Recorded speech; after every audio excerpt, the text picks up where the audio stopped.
నాకు ఎంతో ఇష్టమైన దేవుడు వెంకటేశ్వర స్వామి, ఎంతో ఇష్టమైన వ్యక్తులు శ్రీకాంత్, రాజేంద్ర ప్రసాద్ గారు, అలాగే మా నాగేశ్వర రెడ్డి, అలాగే ఎంతోమంది చాలామంది ఇష్టమైన ఒక టీం తోటి ఒక ఇష్టమైన దేవుడి బ్యాక్డ్రాప్లో ఈ మిస్టర్ మిడిల్ క్లాస్ అన్నది ట్రైలర్ బట్టి అర్థమైపోయింది. అసలు సినిమాని బతికిచ్చేది, సినిమాని కాపాడేది, ఒక సినిమాకి సక్సెస్ తీసుకొచ్చేది మిడిల్ క్లాస్ ఆడియన్సే. వాళ్ళ వల్లే సినిమాలు ఆడుతున్నాయి ఈరోజు. ఎందుకంటే టాప్ క్లాస్ వాళ్ళందరూ ఓటీటీ కోసం ఎదురు చూస్తారు. సినిమా వస్తే ఫస్ట్ టైం ఫ్యామిలీతో సహా వాళ్ళు వెళ్ళి చూసేది మిడిల్ క్లాసే. అటువంటి వాళ్ళ కోసం ఒక మిడిల్ క్లాస్ కష్టాలను, ఎందుకంటే నాగేశ్వర రెడ్డి ఇక రెండు దానిలో ఉన్న ఎక్స్ట్రాడనరీ టాలెంట్స్, ఒకటి మ్యూజిక్ సెన్స్, తర్వాత కామెడీ సెన్స్. ఇవి రెండు ఉన్న వాళ్ళకి కామన్ సెన్స్ చాలా బాగుంటుంది.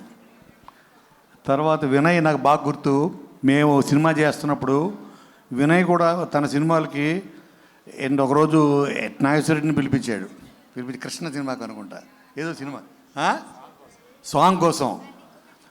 నాగేశ్వర రెడ్డి గారు, మీ టేస్ట్ చాలా బాగుంటుంది, మీరు చిన్న సినిమా పెద్ద సినిమా ఏ సినిమా కూడా సంబంధం లేకుండా ప్రతి పాట మీరు బ్లాక్ బస్టర్ సాంగ్ ఎలా పడతారు మీరు నాకు తెలియదు, నా సినిమాకి మీరు సాంగ్స్కి ఇన్ఛార్జ్ మీరే అన్నాడు. అని తన డైరెక్షన్లో చేసే సినిమాలకి సాంగ్ సెలక్షన్లు పోనీ మీరు చేసి పెట్టండి, అంత మ్యూజిక్ సెన్స్ ఉంది నాగేశ్వర రెడ్డికి.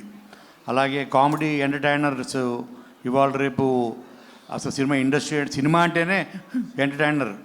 సో అది పుష్కలంగా ఉంది అండ్ మిడిల్ క్లాస్ వాళ్ళకి చేరువుగా ఉంది. సో తప్పనిసరిగా రేపు జూలై 17th నాడు ఈ మిడిల్ క్లాస్తో పాటు అన్ని క్లాసుల్ని ఈ సినిమా ఆదరిస్తుంది, వాళ్ళని ఆకట్టుకుంటుంది. And my best wishes to the entire team, especially Srikanth గురుగారు, మీకు కూడా రాజేంద్ర ప్రసాద్ గారు, మీ అందరికీ థ్యాంక్ యూ. భయ్యా extraordinary, thank you. Thank you sir. Vinayak సార్ని ఇప్పుడు మాట్లాడవలసిందిగా రిక్వెస్ట్ చేస్తున్నాం.